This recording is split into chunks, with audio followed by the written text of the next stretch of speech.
Believe me, Amanda, your lover boy is no innocent. Isa rin siyang manloloko. Isa rin siyang taksil. Kahit ipinaalam ko na sa kanya na girlfriend kita, hindi pa rin siya dumistansya. Samantalang may girlfriend din siya na hindi niya nga nagawang pagtuunan ng pansin. Simpleng bagay lang naman sana eh. Kaso bakit hindi niya nasabi sa'yo? Dahil wala talaga siyang plano na seryosohin ka. Mas malala pang pinsan kong yun kaysa sa akin. Tama na! Bulyaw niya rito. Huwag mong pagtakpan ng kasalanan ng ibang kasalanan mo. Kumpara naman sa ginawa ni Nico, mas malala ang sayo. At least siya naglaan ng oras para sa akin. Ikaw, tawag lang naman ang inaatupag mo. Ni hindi ka marunong tumupad sa usapan. At talagang ipinagtatanggol mo pa siya, ha? Na-brainwash ka na siguro niya. Baka hindi mo alam na kaya ka lang niya sinundo at ipinag-drive noon sa airport ay dahil inutusan ko siya. Napamaang siya. Sweetheart. Inabot ni Gio ang mukha niya at saka hinaplos, ngunit pinalis niya yon. Inutusan ko lang siyang sunduin ka. Hinayaan ko siyang mag-enjoy kasama mo. Ganyan si Nico, Amanda. Susunggaban ng bawat pagkakataon. Oportunista. Nadala ka naman sa matamis niyang dila. Pinaglalaruan ka nun. Tama na! Sinubukan niyang lakasan ng boses, pero pinanghihinaan naman siya ng loob. Nangangatal ang mga tuhod niya at nahihirapan siyang huminga. Napasigaw siya at saka tumakbo palabas. Pumasok siya sa loob ng club at nagtatakbo sa arena na para bang may humahabol sa kanya. Hilam sa luha ang mukha niya at halos hindi na niya makita ang dinaraanan. Nadapa siya ngunit walang nag-alok ng tulong. Mag-isa siyang bumangon. Tila sasabog ang kanyang dibdib. Masakit sa loob niya ang lahat ng natuklasan. Hindi pa man humihilom ang dating sugat ay nasugatan na uli siya. Ang nagdudulot pa niyon ay ang taong inakala niyang knight in shining armor niya. Hindi niya alam kung paano siya nakauwi sa bahay. Basta pagdating doon ay nagmukmuk siya sa kanyang kwarto. Nagsumunod na araw ay sinubukan pa rin ni Amanda na maging okay. Magaling siya sa ganoon. Ang magkunwaring okay kahit hindi. Sa kabutihang palad ay hindi naman siya inusisa ni Jane. Hinayaan lang siya nito, kagaya ng nakagawian nito. Pero pilit niyang ibinuhos ang atensyon sa trabaho. Kung pwede nga lang na literal na magpakalunod siya ay gagawin niya. Ang mga club member ay hindi rin tumitigil sa pag-alo sa kanya. Hindi siya dapat ginaganon, ngunit hindi rin niya mapigilan ang mga ito. Kagaya na lang ni Cole na nasa harap niya at hindi niya masyadong pinapansin. Sinubukan kong tawagan si Nico pero hindi niya sinasagot ang tawag ko. Pagbibigay alam nito sa kanya. Pero hindi pa rin kami tumitigil dahil siguradong may magandang rason si Nico. Hindi hamak na mas maganda rin sa kasinungalingan ng pinsan niya. Magpapaliwanag siya sa amin at sa'yo kung kinakailangan, Amanda. Hindi pwedeng basta na lang niya baliwalain ito. Kung hindi ay mananagot siya kay Mateo. Cole, hindi mo na dapat sinasabi sa akin yan. Tama ng mga narinig ko kahapon. Ang gusto ko na lang ngayon ay magtrabaho. Sinulyapan lang niya ito at ipinagpatuloy ng gawain. Susuko ka na lang nang hindi man lang muna siya pinakikinggan? Unfair naman yata yun, Amanda. Hindi nga kami naniniwala eh. Lalo na dapat ikaw, di ba? Akala ko ba nagmamahalan kayo? Hindi ko alam kung ano ang dapat kong maramdaman. Namanhid na ako, Cole. Pero kung kayong mga kagrupo niya ay ayaw maniwala, hindi ko kayo pipilitin. Desisyon niyo yan. Ang gusto ko ngayon ay magtrabaho na lang. So, baka pwedeng iwan mo na ako? Tiningala niya ito. Napapailing man ay wala itong nagawa kundi umalis na. Wala siyang inaksayang oras ng araw na yon, na kahit ang pagkain ay tinanggihan niya. Hindi rin siya napilit ni Jane na samahan itong kumain sa The Roof.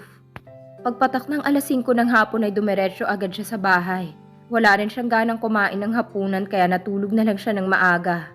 Ngunit kung mayroong isang bagay na nagpapataba sa puso ni Amanda, yun ang kanyang ina na walang ginawa kundi aluin siya. Nahihingahan niya ito ng sama ng loob at nabibigyan siya nito ng payo. Lumipas ang mga araw na tanging ito na lang ang nagbibigay ng rason sa kanya para huwag sumuko. Pasasaan ba't magiging okay rin siya? Day off ni Amanda ng araw na yon at nasa bahay lang siya. Ang mama niya ay pumunta sandali sa kapitbahay. Maya-maya ay may humintong van ng Los Mataderos sa tapat ng gate nila. Si Jack ang umibis mula roon. Amanda, may naghahanap na naman sa'yo sa club. Sinamahan lang namin dito dahil nalaman naming off mo pala. Kung si Nico ang kasama mo, pasensya na pero hindi ko pa siya kayang harapin, Jack. No, hindi si Nico. Matandang foreigner. Tatay mo raw? Ano ka mo? Bigla siyang kinabahan. Tatay mo raw siya. Itinuro nito ang van. Eksaktong may pababang isang matangkad at maputing lalaki mula roon. Natulo siya sa kinatatayuan ng magsalubong ang kanilang mga mata. The old man's eyes were blue. Hers were light brown. Ngunit iisa ang itsura. Are you Amanda Adams? The daughter of Lucinda Datuon? Tanong sa kanya ng foreigner nang makalapit ito. Yes, she is Amanda Adams, sir. Ani Jack, nang hindi siya sumagot. With better leave, we're happy that you finally found your daughter. Binalingan siya nito pagkatapos. Aalis na kami, Amanda. Ikaw nang bahala sa papa mo. Congrats! I am Jerick Adams from Illinois, USA. I am your father, child. Maluhaluhang sabi pa ng matanda. Papa? Nauutal pang sabi niya. You're my father? Napaiyak siya, saka napayakap dito. I've waited my whole life for this moment.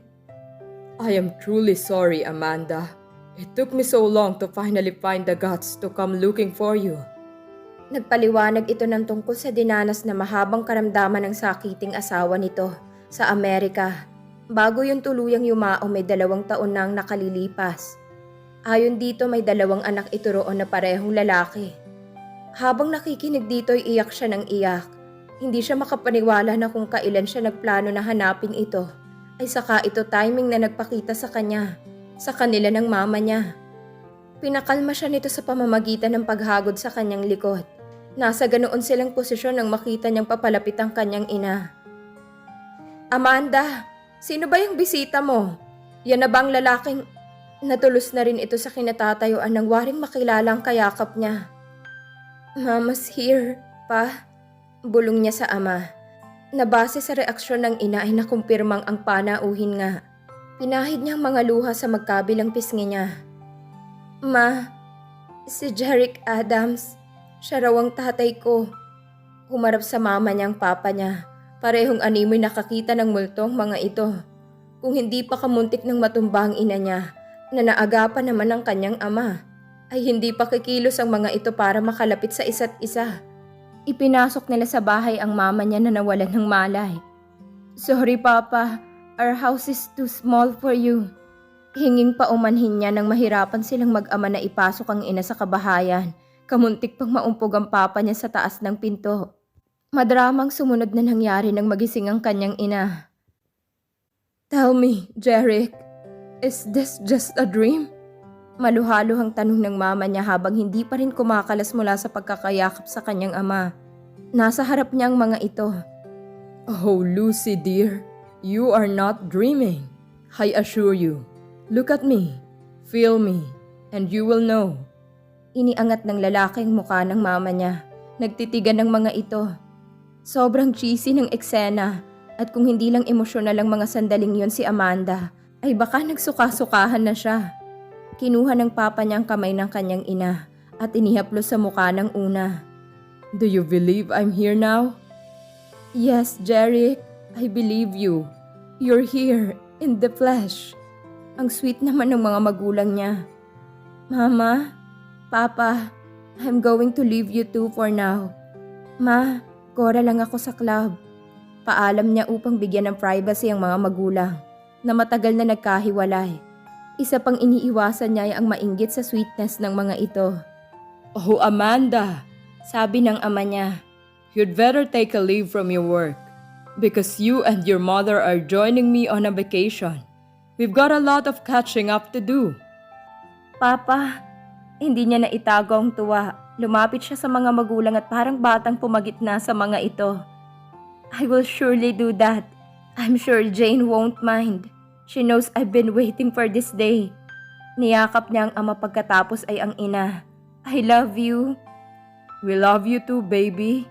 Maluha-luha rin ang kanyang ama. Iniwan niya ang mga ito na sisinghot-singhot pa. Pagdating sa club ay agad silang nag-usap ng masinsinan ni Jane. Hindi siya nagdalawang salita sa pagsasabi ng vacation leave dito at agad itong pumayag. Sa lahat ng sama ng loob na na-experience mo the past couple of months ay mukhang kailangan mo nga talagang magbakasyon, girl. Mas gusto ko nang mawala ka pansamantala kaysa maloka ka ng husto at hindi ka na talaga makapagtrabaho ng tuluyan.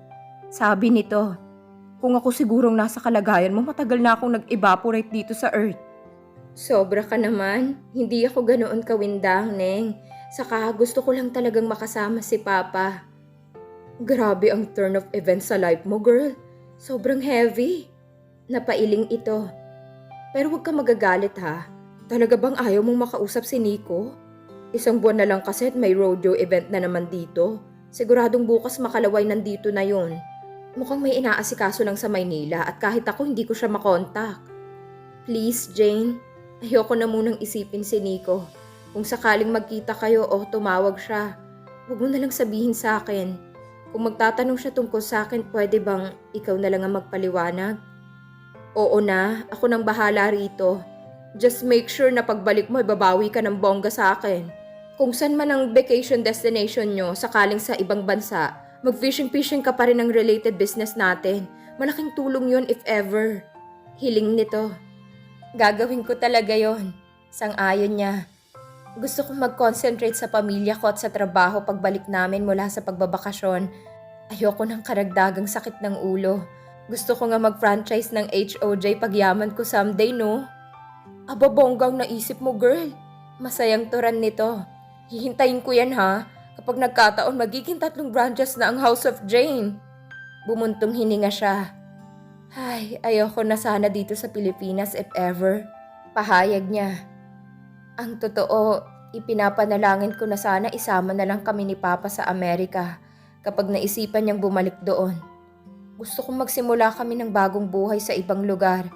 Medyo bitter na talaga ako rito. House of Jane sa Chicago? Go girl! Niyakap siya ng kaibigan. Akong isa sa mga unang magsasaya kapag natupad yan. Who said na kailangan natin ng lalaki sa buhay natin para maging masaya? Bigla niyang naisip sabihin sa gitna ng pag-uusap nila. Huwag ka magsalita ng ganyan. Saway nito sa kanya. Baka lunukin mo yan. Basta, ayoko nang magkaroon pa ng kaugnayan sa ibang lalaki maliban sa tatay ko. Starting today. Desidido siyang totohanin ang sinabi. Hindi pa ako handang masaktan uli. Sumang-ayon naman ang kaibigan niya. Masayang umuwi siya at nakipag-bonding sa mga magulang. Hindi na niya kailangang magsabi sa kanila tungkol sa mga plano niya. At ito mismo nag-open ng topic at nagbungkahi ng mga ideyang dapat sana isasabihin pa niya. Goodbye, Philippines! Sigaw niya sa isip. Nico! Lumabas ka riyan! Tarantado ka! Lumabas ka riyan! Mula sa loob ng bahay nila ay dinig ni Nico at ng mga magulang niya ang nagsisisigaw sa labas. Hindi ba't si Gio yan? Sabi ng mama niya. May pinag-awayan ba kayo, anak? Lasing yata yung pinsan mo. Hayaan niyo siya, ma. Nagkibit balikat na sagot niya. Kasalanan niya kung bakit siya hiniwalayan ni Amanda. Pati ako, idinamay niya sa kalokohan niya. Ano bang sinasabi mo, Nico? Sabad ng kanyang ama. Hindi ba't kabili-bilinan ko sa'yo na huwag mong bigyan ng sama ng loob ang tita Lenny mo? Pa, yun nga ang problema eh. Ani ang hindi na napigilang ilabas ang sama ng loob na ilang buwan na rin niyang kinikimkim. Dahil dyan sa sinasabi niyong hindi ko dapat bigyan ng sama ng loob si Tita Lenny, nagawa kong maglihim sa isang taong mahal ko. At kahit alam ko na niloloko siya ng pinsan ko, pagkatapos akong pinalabas niyang masama. Anong ibig mong sabihin, anak? Nag-aalalang tanong ng mama niya. Sa mga magulang niya, ito ang madalas na makisimpatya sa kanya. Ang papa niya ay lagi lang nagbibigay ng payo. At hindi yata nakikinig sa hinaing niya. May hindi ka ba sinasabi sa amin ng papa mo? Siguruhin mo lang na tama at totoo yung sasabihin mo, Nico. Kung hindi ay ako ang makakalaban mo. Matigas na babala agad ng kanyang ama. Pagdating sa tita Lenny nila, lahat ay binabali ng papa niya. Huwag lang masaktan ng nakababata nitong kapatid. Kahit siguro totoo at tama ang sasabihin ko. Kung hindi magandang dating kay Tita Lenny at sa pamilya niya, hindi niyo pa rin tatanggapin. Nico, tama na. Hindi mo dapat sinasabi yan sa ama mo. Saway naman ng mama niya sa kanya. No, ma. Tumayo na siya kahit hindi pa niya nagagalaw ang kanyang pagkain. Nawalan na siya ng ganang maghapunan. Hindi ko na lang sasabihin at nasisense kong mawawalan din ng saysay ang sasabihin ko. Excuse me, papasok na ako sa kwarto. Nico! Tawag ng papa niya sa malakas na boses. Ngunit hindi niya yun pinansin. Narinig pa niya na pinipigilan ito ng mama niya na sundan siya. Sinubukan niyang huwag pansinin ang pinsang nag-aamok sa labas ng bahay nila. At pilit ibinaling ang atensyon sa pagpaplano ng gagawin kapag nagkita sila ni Amanda sa bull riding club. Magkakaroon ng rodeo sa katapusan at kailangan na niyang mag-rehearse para sa show.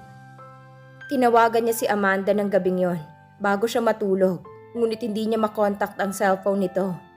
Nagpadala na lang siya ng voice message. Simpleng I love you and I miss you lang yon. Bagay na kay Amanda lang niya nasasabi.